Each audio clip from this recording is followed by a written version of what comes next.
What is up to all you Pokey nerds out there? Stellar Crown. It is releasing this week, September 13th. Very exciting times. We've got Pokemon sets coming out month after month after month. Gotta love it. Stellar Crown is the latest and greatest from the Pokemon TCG. We're talking about it today. Is it a bust? Is it mid? I think that hype has certainly died down on Stellar Crown. We're going to talk about that here today.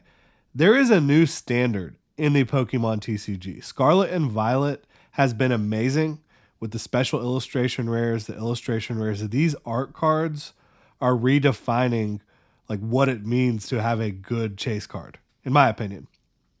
And that started certainly with the alternate arts in Sword and Shield, which many of them are just fantastic. Continuing on here with the illustration rares and special illustration rares in Scarlet and Violet. Within the new standard of this era, where should Stellar Crown fit? Again, the set is dropping later this week. I'm fired up for it personally. I already opened some Stellar Miracle, which was awesome. The Japanese set equivalent. I hear a lot of folks talking about potentially skipping out, though, on Stellar Crown. I do. Waiting for some of the other sets that are going to be hitting later this year, early next year. Surging Sparks, Team Rocket set, Evolutions, etc. But the bottom line is we don't know all that much about those sets. We don't. And I think that they're going to be fantastic. But again, we just don't know. I am hyped for those sets. Cannot wait to find out more about them. But I am also really hyped for Stellar Crown. I think this looks like a very good set. And you start with the special illustration rares at the top. The trainers look great. I'm usually not into trainer cards. It's just not my thing. I care about the Pokemon. But these two trainer arts do look fantastic for the special illustration rares. And then you talk about the Pokemon special illustration rares.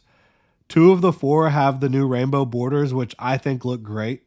The Terapagos art, I think that's going to be a huge chase card. That Terapagos is unbelievable. And I think the Galvantula will have a lot of interest as well. Galvantula. The Hydrapple, that looks like kind of an ancient cave painting sort of vibe. I think it's pretty cool. Hydrapple's not like my favorite Pokemon, but I think it's pretty cool. And then how can you not love Doxbun? I got Murray at home, our little miniature Dachshund, so that one hits for me. But I know that that's not everyone's favorite Pokemon. Hydrapple isn't either. But I think with those 2 rainbow arts, people are going to be excited about those. And, at the very least, these special illustration rares are way, way better than Shrouded Fable, which is the last Pokemon set we just got. And in my opinion, I think they're better than Twilight Masquerade. I do. Obviously, Twilight has the Greninja, that's carrying their SIRs, right? Greninja is the chase of Scarlet and Violet so far. People absolutely love that card, and rightfully so. If you want to talk about Greninja, the Greninja promo from Shrouded Fable. The Shrouded Fable promos, they're fantastic, but the actual set, very bizarre. We've talked about that quite a bit. But I do think that this set of special illustration rares is stronger throughout than the special illustration rares in Twilight Masquerade, much stronger than the special illustration rares in Shrouded Fable. But again, the Greninja, that's the king of Scarlet and Violet right now. The illustration rares, though, are where I think this set is really going to make its name, though. And even the full arts, which we'll talk about. But you've got Squirtle and Bulbasaur. Both of these cards are so cute. Gen 1, starter Pokemon. These are going to be huge chase cards. Mark my words right now.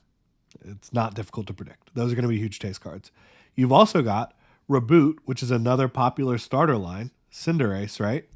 So I think that's a nice card as well. I think that's going to be a card that draws interest. I love some of the other illustration rares from a subjective standpoint. I think objectively they're good looking cards. The Aurora, the Joltik, those are great looking cards. But you've also got Meditite, Ledian, some other nice ones. And, again, subjectively, I love this set. I think it's fantastic. But objectively, when you're talking about, is this set a bust? Is it mid? I think you're going to have 4 Pokemon cards that every collector is really, really pretty desperate for.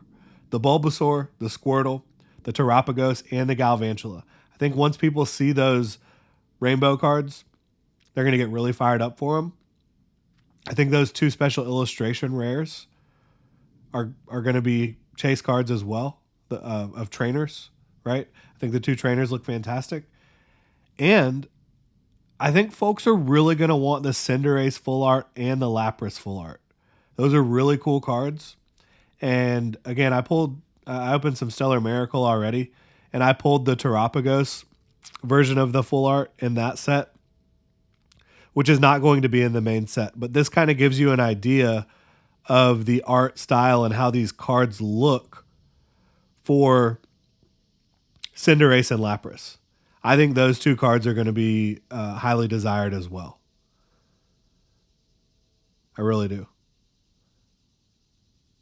So I think you're looking at 4 special illustration rares that people want, at least 2 chase cards among the illustration rares, and 2 full arts that people are going to be excited about. That's a good number of cards. And then again, you've got a bunch of other nice cards as well. There's a Galvantula full art that has that same art style. I think the full art supporters, trainer cards are strong as well. I think Hydrapple and Doxbun could have interest. I think Zorora, Joltik, Crabominable, Metatite. I think these cards are going to be interesting to a lot of folks as well. There's a couple other illustration rares in there too that I think people could want. So I think this is a good set. I think amongst Scarlet and Violet sets as a whole, it's probably pretty average right there in the middle. But when you introduce a new art style, which is an art style that I think people are going to really like, when you have Squirtle illustration rare, Bulbasaur illustration rare, when you have great special illustration rare trainer cards, I think this is going to be a good Scarlet and Violet set that sits somewhere in the middle when all is said and done of Scarlet and Violet sets when it comes to interest, potential investability. But folks are overlooking it a little bit because of Surging Sparks, which what have we seen from Surging Sparks? We've seen the Latios and Latias, which, yeah, those are amazing cards. We've seen a couple other cards, but we got to see some more, in my opinion, to get excited about, all these other sets that are coming out. And I think they're going to be great. I'm hyped for them. But in my opinion, there's no reason to skip out on Stellar Crown. I think it's a really cool set. With, again, you can't go wrong with Bulbasaur and Squirtle. Can't go wrong with Reboot. These rainbow special illustration rares. Let me know what y'all think. Let me know what you think in the comment section below. If you enjoy the content here, please like, subscribe, hit that notification bell. Y'all have a good one.